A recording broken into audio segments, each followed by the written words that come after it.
हिंद दोस्तों, आज हम लोग देखेंगे टोटल संघीय मंत्री परिषद के जितने भी महत्वपूर्ण क्वेश्चन हैं सभी का हम आज डिस्कस करेंगे। तो सीधी बात, नो बकवास करते हुए चलेंगे एकदम मुद्दे की बात। जितने भी क्वेश्चन हम देंगे सभी देखिए यहाँ पर पूछा हुआ क्वेश्चन हैं। जितने भी क्वेश्चन हैं सभी एग्जाम के दृष्टिकोण से बहुत ही इंपोर्टेंट है। तो बारी बारी से एकदम मुद्दे की बात, नो बकवास, एकदम सीधे हम लाइन पर देखते हैं। नंबर 1 क्वेश्चन से शुरू करते हैं। धैर्य बनाकर बना रहिएगा, एकदम बहुत ही इंपॉर्टेंट है, जो बिहार पुलिस हर एक एग्जाम के दृष्टिकोण से महत्वपूर्ण है। नंबर 1 कह रहा है कि यथार्थ में कार्यपालिका की समस्त सत्ता निम्नलिखित में से किसमें निहित होती है? क्या मंत्रिपरिषद में निहित होती है, या मंत्रिमंडल में निहित होती है, या प्रधानमंत्री में, या इनमें से सभी में? तो हमारा ऑप्शन नंबर ए हो जाएगा। जो यथार्थ कार्यपालिका है वो मंत्रिपरिषद में निहित होती है। भारत के केंद्रीय मंत्रिपरिषद की बैठक की अध्यक्षता करते हैं कौन? देखिए एसएससी 2013 में पूछा हुआ क्वेश्चन है। तो क्या राष्ट्रपति करते हैं, या उपराष्ट्रपति करते हैं, या प्रधानमंत्री करते हैं, या मंत्रिपरिषद के सदस्य बारी बारी से करते हैं? तो हमारा करेक्ट आंसर हो जाएगा प्रधानमंत्री जी जो है वो मंत्रिपरिषद की बैठक की अध्यक्षता करते हैं। अब 3 नंबर देखते हैं कि मंत्रिपरिषद निम्नलिखित में से किसके प्रसाद पर्यंत पदासीन रहता है? मतलब कि किसके प्रसाद पर्यंत अपने पद पर बना रहता है? क्या राष्ट्रपति के, क्या लोकसभा के, क्या राज्यसभा के, या प्रधानमंत्री? प्रधानमंत्री खुद है तो प्रधानमंत्री ऐसे भी नहीं होगा, आप ऐसे इसको एलिमिनेट कर सकते हैं।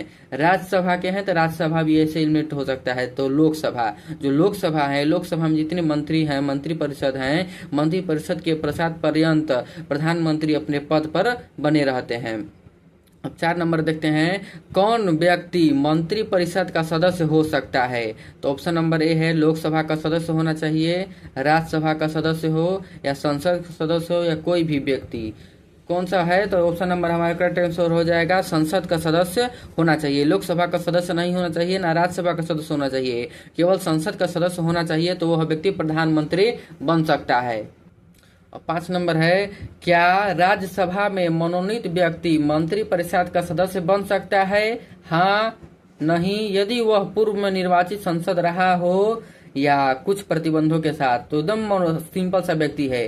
कोई भी राज्यसभा, देखिए यहाँ पर कह रहा है संसद का सदस्य होना चाहिए, कोई भी राज्यसभा का मनोनीत व्यक्ति मंत्रिपरिषद का सदस्य बन सकता है। हमारा ऑप्शन नंबर 1 करेक्ट आंसर हो सकता है। हाँ, अब देखिए, मंत्रिपरिषद के सदस्यों को पद की गोपनीयता की शपथ कौन दिलाता है? क्या राष्ट्रपति दिलाते हैं, या उपराष्ट्रपति दिलाते हैं, या लोकसभा अध्यक्ष दिलाते हैं, या सर्वोच्च न्यायालय के मुख्य न्यायाधीश दिलाते हैं? तो हमारा ऑप्शन नंबर ए हो जाएगा। जो मंत्रिपरिषद के सदस्यों को पद की गोपनीयता का शपथ हमारे राष्ट्रपति जी दिलवाते हैं। करेक्ट आंसर ए हो जाएगा। और प्रधानमंत्री जी को भी शपथ कौन दिलाता है? तो राष्ट्रपति ही दिलाते हैं, ये भी याद रखिएगा। 7 नंबर कह रहा है कि कोई व्यक्ति संसद के किसी भी सदन का सदस्य हुए बिना केंद्र में कितनी अवधि तक मंत्री रह सकता है? तो हमारा करेक्ट आंसर हो जाएगा 6 महीने तक। 6 महीने तक ही मंत्री रह सकता है, वो मंत्री रह सकता है। मंत्रिपरिषद में शामिल होते हैं कौन? क्या राष्ट्रपति, उपराष्ट्रपति, प्रधानमंत्री एवं अन्य मंत्री? तो मंत्रिपरिषद में ऐसे ही कैंसिल हो जाएगा। ऑप्शन नंबर ए, राष्ट्रपति नहीं होते हैं, राष्ट्रपति उसमें मंत्रिपरिषद के सदस्य नहीं होते हैं। ऑप्शन नंबर बी भी, जिसमें राष्ट्रपति रहेगा उसको आंसर नहीं होगा।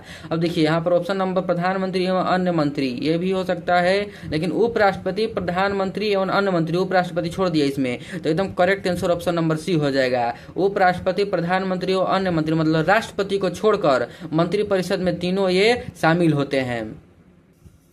9 नंबर कह रहा है कि मंत्रिपरिषद में मंत्रियों की संख्या मंत्रिमंडल के समान होती है, या मंत्रिमंडल से कम होती है, या मंत्रिमंडल से अधिक होती है, या इनमें से कोई नहीं? तो हमारी जो प्रधानमंत्री परिषद में मंत्रियों की जो संख्या है वो मंत्रिमंडल से अधिक होती है। ऑप्शन नंबर सी हो जाएगा। मंत्रिपरिषद में कितने स्तर के मंत्री होते हैं? 1 स्तर के, कि 2 स्तर के, कि 3 स्तर के, कि 4 स्तर के? तो ऑप्शन नंबर हमारा करेक्ट हो जाएगा, ऑप्शन नंबर सी, 3 स्तर के मंत्री होते हैं। मंत्रिपरिषद में निम्नलिखित में से कौन सा शामिल नहीं रहता है? कैबिनेट मंत्री, राज्य मंत्री, उप मंत्री, संसदीय सचिव। जो संसदीय सचिव होता है वो शामिल नहीं होता, एकदम जाहिर सी बात रहे। मंत्रिमंडल में शामिल रहता है मंत्रिपरिषद में, तो जिसमें मंत्री लगा रहेगा वो मंत्रिपरिषद में शामिल है, जिसमें मंत्री नहीं लगा है वो मंत्रिपरिषद में शामिल नहीं है।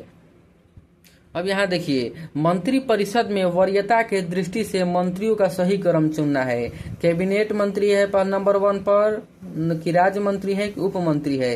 तो हमारा करेक्ट आंसर हो जाएगा ऑप्शन नंबर ए। सबसे पहले कैबिनेट मंत्री आते हैं, कैबिनेट मंत्री के बाद फिर आते हैं राज्य मंत्री, राज्य मंत्री के नीचे होता है उप मंत्री।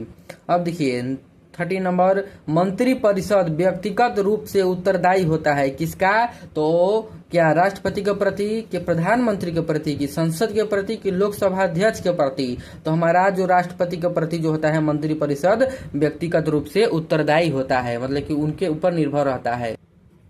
संघीय मंत्री परिषद के मंत्री उत्तरदायी होते हैं प्रधानमंत्री के प्रति, कि राष्ट्रपति के प्रति, कि संसद के प्रति, कि केवल लोकसभा के प्रति? तो हमारा करेक्ट आंसर हो जाएगा केवल लोकसभा के प्रति संघीय मंत्री परिषद के मंत्री जो उत्तरदायी होते हैं।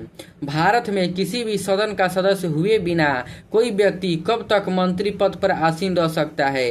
तो अभी हम आगे देखे हैं क्वेश्चन 6 माह तक। अभी हम नीचे बताए हैं नेक्स्ट क्वेश्चन ऐसा भी था एक, तो वही क्वेश्चन दोहरा दिया है। देखिए 6 माह तक यूपीपीसीएस में, यूपीएससी में भी पूछा हुआ है, एपीपीसीएस में पूछा हुआ है। तो हम सभी क्वेश्चन लाए हैं जो हर एक एग्जाम में पूछे गए हैं। और वीडियो अच्छी लगी तो लाइक कमेंट शेयर जरूर करें और फॉलो कर इसको डिस्क्रिप्शन में ऑन कर लें कि जितना भी आएगा हमारा वीडियो ऐसे आपके पास सबसे पहले आएगा। जय हिंद।